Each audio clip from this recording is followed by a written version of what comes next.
चलिए फिलहाल अब आपको सीधा लिए चलेंगे जोधपुर की ओर। मुख्यमंत्री अशोक गहलोत वीडियो कॉन्फ्रेंसिंग के जरिए बधिर महाविद्यालय का शुभारंभ कर रहे हैं। तो जोधपुर के लिए सौगात का दिन, गांधी बधिर महाविद्यालय का शुभारंभ मुख्यमंत्री अशोक गहलोत कर रही है।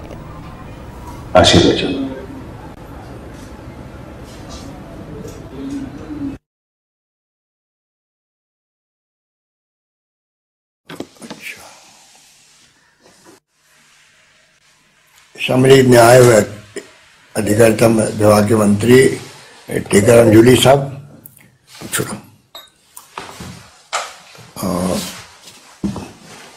श्रीमती मनीषा परमार जी, महापौर साहिबा कुंती परियार जी, संगीता बेनीवाल जी, राजेंद्र सोलंकी जी, जसवंत कछवाहा जी, सुनील परियार जी, जोधपुर बधिर कल्याण समिति के पदाधिकारी और संरक्षक सलाहकार आदरणीय माथुर साहब, अध्यक्ष सोनलाल जैसलमेरिया जी, कैलाश टाटिया जी, किशनलाल गर्ग साहब, हरिभाई खंडेलवाल जी, श्रीमती आशा जी, उत्तम चंदानी, मेघ सिंह जी सोलंकी, विक्रम जी आहूजा, दिनेश जी गौड़, जवहरीलाल जी कुंभट, चंचलमणि चौरडिया, भावेंद्र सर जैन साहब और तमाम उपस्थित संचालन समिति के सदस्यगण, नारायण लाल जी मीणा शासन सचिव, समीर शर्मा जी शासन सचिव सामाजिक न्याय, राजेश जी शर्मा संभाग आयुक्त, इंद्रजीत सिंह जी, विभाग के तमाम अधिकारीगण, प्राचार्य विष्णुदत्त जी दवे, अन्य प्राचार्यगण और यहाँ उपस्थित बहुत सारे मेहमान बैठे हुए हैं। मुझे खुशी है कि सब लोगों ने अपनी भागीदारी निभाई है। किरण भंडारी जी, राजेंद्र जी परियार, सुशीला जी बोहरा, भंवरलाल जी चोपड़ा, उमेश जी लीला, राधे श्याम जी रंगा, अजीत राज जी भंडारी, विमला जी सिंघवी, डॉक्टर श्री राम गोपाल जी, विनोद जी भाटिया और कैलाश जी कंठारा, शांति जी मेहता और तमाम हमारे परिवार, इस विद्यालय के जो कॉलेज बना है इसके तमाम फैकल्टी मेंबर्स और इसमें पढ़ने वाले हमारे प्यारे बड़े बच्चों, मुझे बहुत खुशी हो रही है कि आज मैं इस समारोह में भागीदार बन रहा हूँ।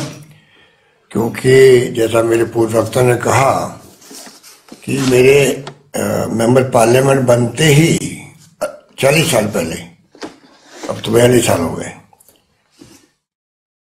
एक मिस्टर शिवराम छदानी थे, कुछ जोधपुर रहने वाले थे और दिल्ली में बसे हुए थे। वो खुद डेफ एंड डम्ब थे और सोसाइटी से जुड़े हुए थे दिल्ली के अंदर। पता नहीं, मुझे याद नहीं किसके रेफरेंस से वो मेरे आए और मुझे अभी भी मुझे पता है कि रात का समय था और उन्होंने मुझे ब्रीफ किया कि आप जोधपुर के अंदर डेफ एंड डम्ब स्कूल प्रारंभ करें। वो दिन आज दिन मुझे इतनी खुशी हो रही है कि मैंने सोसाइटी का निर्माण किया, उसका अध्यक्ष मैं खुद ही बना। हमने प्रारंभ किया 2 बच्चों से, फिर कैलाश जी टाटिया जी, किशनलाल गर्ग साहब, हरिभाई खंडेलवाल जी, फिर आहूजा जी जुड़े उसके बाद में, और हमारे भावुक साहब का तो सानिध्य हमारे साथ था ही था, उनका मार्गदर्शन था। तो एक लंबी कहानी बन गई है कि किस प्रकार से ये विद्यालय जो 2 छात्रों से शुरू हुआ और कहा गया शास्त्री नगर में और पावटा में और प्रताप नगर में शायद इसकी जगह जगह पर शिफ्ट करना पड़ा क्योंकि जगह मिलती नहीं थी। और आखिर में तुलसीराम जी का हमारी हैं जो आज दुनिया में नहीं है, और आज जहाँ बैठे हुए आप लोग सभी, वो भूमि उन्होंने दान करी। जैसे मैंने उनको कहा, और उन्होंने कहा कि ये भूमि उनके जहाँ रहते थे उनके सामने भूमि थी और पूरी भूखंड जो है उन्होंने दान दिया। इसके कारण संभव हुआ एक शानदार विद्यालय जिसको सींचा है किशन जी गर्ग ने, कैलाश टाटा जी ने और सब लोगों ने मिलके ये कोई कम बात नहीं कि इतने लंबे अरसे तक विद्यालय चलाना अपना आप बड़ी चुनौती थी। ये कोई मामूली विद्यालय कॉलेज नहीं है जहाँ विशेष योग्यजन को पढ़ाने की बात हो, समझाने की बात हो। बहुत ही चैलेंजिंग काम है। उस चैलेंजिंग काम का प्रबंधन करना ही चैलेंज होता है। तो चैलेंज के साथ में प्रबंधन भी किया गया। फैकल्टी मेंबरों ने, उनको मैं धन्यवाद देना चाहूंगा कि उनका भी जब तक कमिटमेंट नहीं हो तब तक संभव नहीं है कि वे विद्यालय में बच्चों को पढ़ा सके। अभी दो कार्यक्रम देखे बच्चों के सांस्कृतिक कार्यक्रम के रूप में। मुझे अच्छा लगा कि कितना कॉन्फिडेंस है बच्चों के अंदर। इतने बड़े बच्चे हो गए। तो मेरे सहयोग लिखा था कि 2000 के अंदर, तो जब मैं मुख्यमंत्री था, उसके पहले जब मैं पहली बार मुख्यमंत्री बना, जब 20 साल पहले, तब तो मैंने पोद्दार इंस्टीट्यूट को जो है जयपुर में, उसको मैंने प्रमोट किया था। और दूसरी बार मुख्यमंत्री बना तो, या पहली बार बना तब इसको किया पोद्दार को, साथ साथ में इसको भी सेकेंडरी स्कूल बनाया 2002 के अंदर। और 2010 के अंदर ये बना है सीनियर सेकेंडरी स्कूल बना। और तीसरी बार मुख्यमंत्री बना है तो ये बना कॉलेज बना है। मुझे लगता है मुझे कॉलेज इसके निरंतर उत्तरोत्तर इस विकास के लिए मुख्यमंत्री बनना पड़ता बार बार। मेरी सहयोग लिखा है कि ये विद्यालय, ये कॉलेज, आज कॉलेज के रूप में आपसे बैठे हुए हो, कितनी खुशी हो रही हो मैं शब्दों में व्यक्त नहीं कर सकता। हमने राजस्थान में जोधपुर का एक नाम है जिसमें आप सब बैठे हुए हो। क्या क्या नाम मैं लूं? भगवान जी परियार जी जिंदा नहीं रहे हैं, सुशीला जी बोरा जी बैठी हुई हैं, और कुसुम भंडारी बैठी हुई हैं, ये अनुराधा नरेंद्र जी Advani ji old age home चला रहे हैं, डी.आर. मेहता जी तो भगवान महावीर के नाम से जो काम आज इस उम्र में कर रहे हैं, पूरी दुनिया के मुल्कों में जा रहे हैं और किस प्रकार से देश का और प्रदेश का नाम रोशन कर रहे हैं। भावुक साहब हमारे बीच नहीं रहे। बंधु जी बाल निकेतन के थे तो उन्होंने भी बहुत आशीर्वाद दिया हम सब लोगों को। सुरेंद्र आहूजा जी थे, वो भी बहुत रुचि से काम करते थे। तो लंबी लिस्ट, जुगल कावड़ जी नहीं रहे हमारे बीच में। और सब लोगों ने, एल सिंह साहब सहित सब लोगों ने इसको कंट्रीब्यूट भी किया इस विद्यालय के निर्माण के अंदर भी और कॉलेज के निर्माण में। इसलिए मैं इतना ही कहना चाहूँगा कि जो इतिहास जोधपुर का रहा है, लव कुश से लगा के जो काम किए यहाँ के दानदाताओं ने भी और संस्थाओं ने, वो राजस्थान में भी मिसाल है, इसमें कोई दो राय नहीं। मुझे कहते हुए गर्व है कि जोधपुर की माटी के अंदर सेवा भाव लिखा हुआ है। जोधपुर की माटी में लिखा हुआ है और राजस्थान की माटी में लिखा हुआ है। क्योंकि मैंने देखा है कि कोरोना काल के अंदर मैंने तमाम बड़ी पार्टियों को साथ लिया, तमाम धर्मगुरुओं को लिया, तमाम एक्टिविस्ट को और एनजीओ को लिया, और पूरे प्रदेशवासियों को आह्वान किया, कोई भूखा नहीं सोना चाहिए। सरकार की तरफ से इलाज फ्री रखा सब तरह से, सीटी स्कैन हो, चाहे वो दवाइयाँ कितनी महंगी हो, 40-40 हजार के इंजेक्शन थे, 10-10 हजार के इंजेक्शन थे, सब हमने, राजस्थान ऐसा राज्य जहाँ पर हमने शानदार तरीके से, पहली लहर, दूसरी लहर जो भयानक आई थी, जब ऑक्सीजन की हाहाकार मर गई थी पूरे देश के अंदर, दवाइयों की हाहाकार मर गई, तब भी आप सबके आशीर्वाद से बहुत शानदार प्रबंधन हुआ, जिसकी तारीफ, भीलवाड़ा मॉडल तारीफ पूरी दुनिया के अंदर हुई।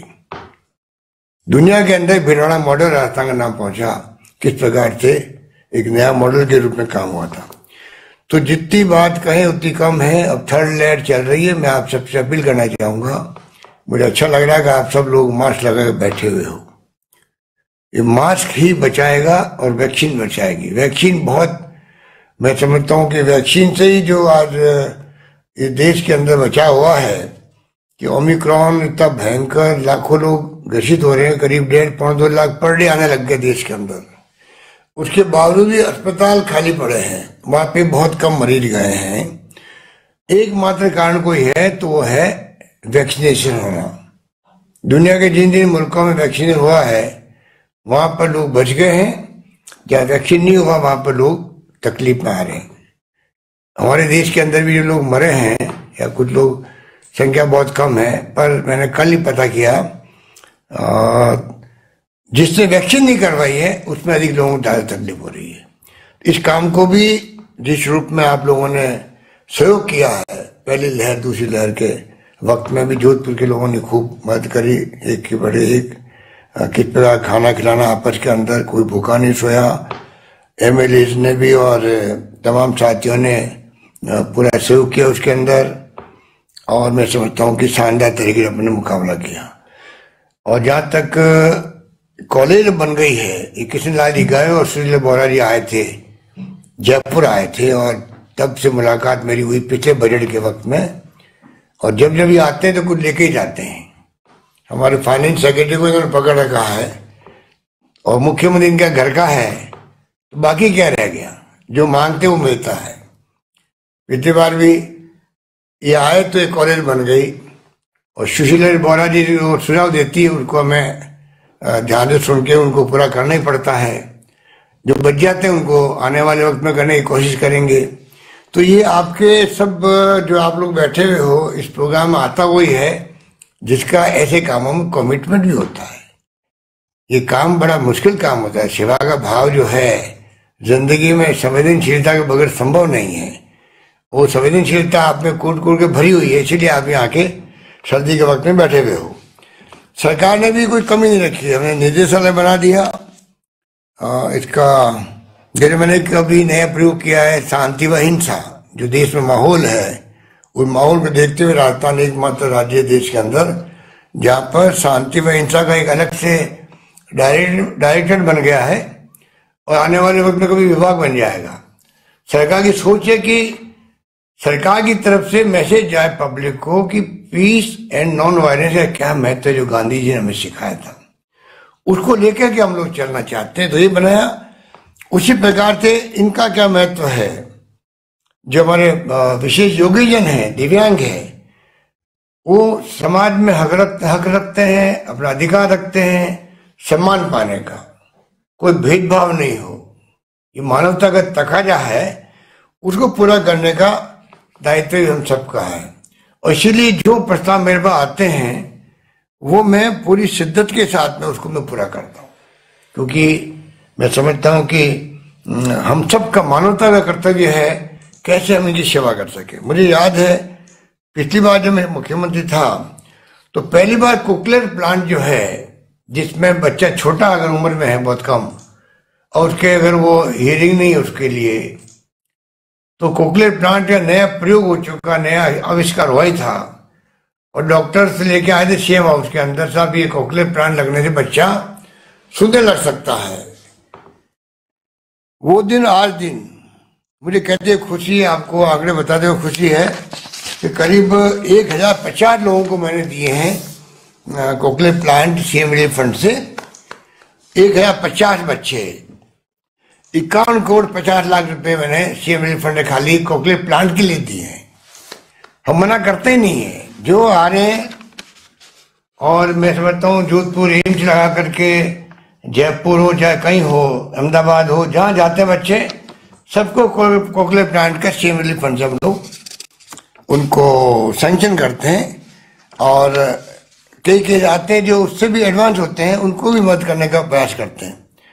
तो मैं आपको निवेदन करना चाहूँगा कि सरकार की मंशा है किस प्रकार से विशेष योग्यजन, चाहे वो किसी भी श्रेणी के हो, किसी भी तरह के हो, उन सब के लिए सरकारी दफ्तरों में, प्राइवेट जगह डिसेबल्ड फ्रेंडली वहाँ पर सुविधा हो, उनके उतरने की, चढ़ने की, अन्य तरीके से प्रोटोकॉल बना हुआ है। उस प्रोटोकॉल को निभाना हर सरकारी विभाग का कर्तव्य है, और वो हम लोग प्रयास करते हैं कि किस प्रकार निभाया जाए। पूरी दुनिया के अंदर जो विशेष योग्यजन है उसमें कहते हैं 80% तो इंडिया के अंदर है। इतना बड़ा कंट्री इंडिया है। यूरोप के मुल्क छोटे छोटे आबादी वाले मुल्क होते हैं, हमारे यहाँ 135 करोड़ की आबादी हो गई, तो 80% अगर आबादी के अगर यहाँ पर इंडिया में है, तो हमारी सरकार, हमारे सबका कर्तव्य बनता है कैसे हम उनको मान सम्मान दिलाएं, कैसे उनके साथ में उनकी विशेष क्षमताएं भी होती है। ये कोई कम बात नहीं है कुदरत ने अगर उनको कुछ कमी दी है तो कुछ क्षमताएं भी दी है, एक्स्ट्रा क्षमताएं दी है। और आप देखते हो कि वो लोग किस रूप में हर फील्ड में कामयाब होते हैं। सुशीला भाई जी बैठी हुई होंगी, उन्होंने जो ब्लाइंड स्कूल चला रखी है, क्या उसमें उपलब्धि हुई होगी आज तक कल्पना कर सकते हैं? कैसे ब्लाइंड को पढ़ाना, उनको सब विधा में उनको एक्सपर्ट करना, बल्कि उन्होंने शादी तक करवा दी उनकी, हमारे जो ब्लाइंड बच्चे थे उनकी। एक बारात में मैं खुद बाराती बना था, मुझे याद है आज भी, और बहुत शानदार तरीके से हम बारात बन के गए थे, और शादी जो हुई थी आज मैं उसको भूल नहीं सकता।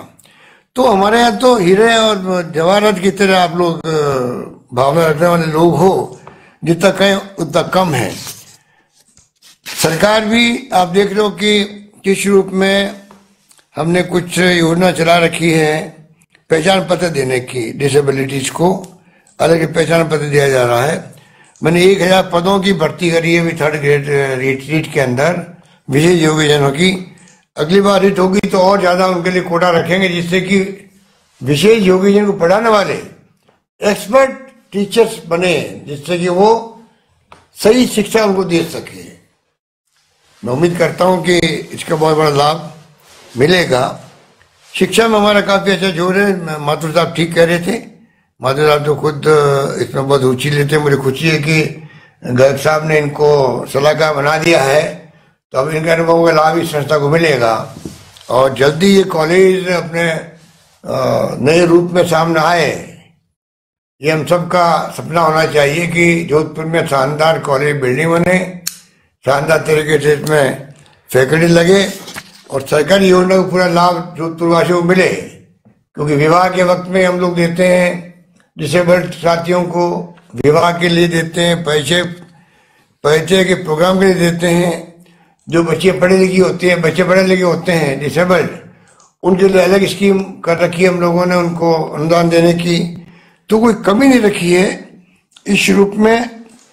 तमाम उनके लिए कॉल सेंटर के लिए अलग नंबर दिए हुए हैं, 1800-180-61277। तो जितना हमने सोचा है कि किस रूप में हम आगे बढ़ते जाएं, और राजस्थान में विषय योग्यजन देश के किसी भी राज्यों से पीछे नहीं रहे। ये मैं भी मंत्री जी को कह रहा था कि आप स्टडी करवाओ पूरे देश के अंदर राज्यों की, और वहां देखें कि किन राज्यों में क्या नवाचार हो रहा है। उन नवाचार के आधार पर हम चाहेंगे कि राजस्थान में भी उन योजनाओं को हम लोग लागू करें।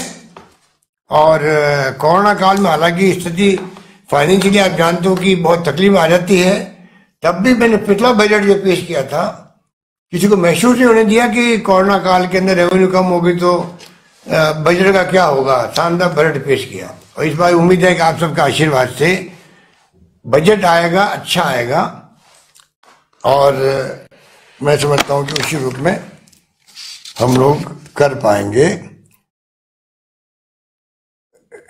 राजस्थान में फ्री मेडिसिन, फ्री टेस्ट के साथ में चिरंजीवी योजना लागू की हम लोगों ने। मैं आप सबसे अपील करना चाहूंगा, चिरंजीवी 5 लाख तक का बीमा कैशलेस, उसको आप लोगों को चाहिए, कोई भी परिवार छूटे नहीं, उसमें आप लोग भी इमदाद कीजिए, मदद कीजिए। पार्षदगण बैठे होंगे हमारे साथ ही, उनकी बड़ी भूमिका होती है।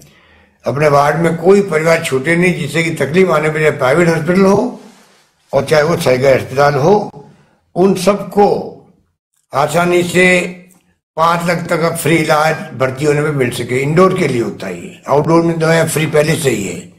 इंडोर हमने जो किया है, शानदार स्कीम बनाई है। राजस्थान एकमात्र राज्य देश के अंदर, वैसे भारत सरकार की स्कीम भी है 5 लाख की, परंतु वो कुछ क्लासेज के लिए है। हमने पूरी पब्लिक के लिए किया, चाहे अमीर हो या गरीब हो, कोई भी व्यक्ति हो, सबको हमने चिरंजी से जोड़ा है, जिससे कि जरूरत पड़ने पर प्राइवेट में या चाहे सरकारी अस्पताल में उसको भर्ती होने 5 दिन पहले तक का, और भर्ती होने के बाद में जो ठीक होकर घर जाता है तो 15 दिन के बाद तक का खर्चा उसके अंदर शामिल है। अब कई बातें लोग बताने लगती है तो उसका लाभ उठा नहीं पाते। यही बात कहता हूँ मैं एक बार पुनः कृष्णलाल जी गर्ग को, तमाम जैसलमेर जी को जो अध्यक्ष है आजकल, और जितनी पूरी टीम है इनकी पदाधिकारी, जितने पदाधिकारी, उनको, स्कूल के प्राचार्यों को, तमाम इनके फैकल्टी मेंबरान को, इन सबको मैं बहुत धन्यवाद देना चाहूँगा। आपने इस खूबसूरती से 40 साल का अरसा कम नहीं होता है। 40 साल से कैलाश जी टाटिया और ये हरि भाई और हमारे कृष्णलाल जी घर और भी ये साथी जुड़ते रहे, अयोध्या जी तो मेरे ख्याल नहीं रहे हैं। तो तमाम लोगों ने जो भूमिका अदा करी उनको मैं भूल नहीं सकता, क्योंकि मैंने तो बहुत पहले ही छोड़ दिया था इसको, 2-4 साल बाद छोड़ दिया होगा मेरे ख्याल से, परंतु 40 साल का अरसा हो गया। और 50 साल जब होंगे इनके 10 साल बाद में 50 साल होंगे, 82 में बनी थी संस्था, तब हम लोग दोबारा यहाँ बैठेंगे जोर शोर के साथ में। ये आप सबकी भावना होनी चाहिए और मैं भी उस वक्त तक आपके बीच में रहूंगा। मुझे पूरा यकीन है, 2 बार कोरोना हुआ है मुझे, पर आप सबके आशीर्वाद से हम लोग सब मिलके इस कॉलेज का जो नाम है वो, इस कॉलेज का नाम राजस्थान में, राजस्थान के बाहर भी जाए, ये कल्पना के साथ में मैं समझता हूँ कृष्णलाल घर जैसा आदमी इधर समर्पित लगा हुआ है तो कोई कमी नहीं आने देंगे। और अब माधुर साहब जुड़ गए हैं, आप सब जुड़े हुए हो, तो ये कॉलेज अपना आप में नवाचार करता जाए, ये बात कहता हूँ, अपनी बात समाप्त करता हूँ। आप सबको बहुत बहुत बधाई है, धन्यवाद, जय हिंद। बहुत बहुत आभार, धन्यवाद। आदरणीय माथुर साहब के मुंह से 2 बार विश्वविद्यालय निकला था, और ये सीधा संकेत है कि आने वाली सरकार आपकी ही होने वाली है, तब ये विश्वविद्यालय हो पाएगा। जोरदार तालियों के साथ हम कामना यह भी करें कि हमारे माननीय मुख्यमंत्री महोदय शतायु हो और बार बार वही हमारा मार्गदर्शन करें। निवेदन कर रहा हूं कैलाश जी टाटिया साहब से।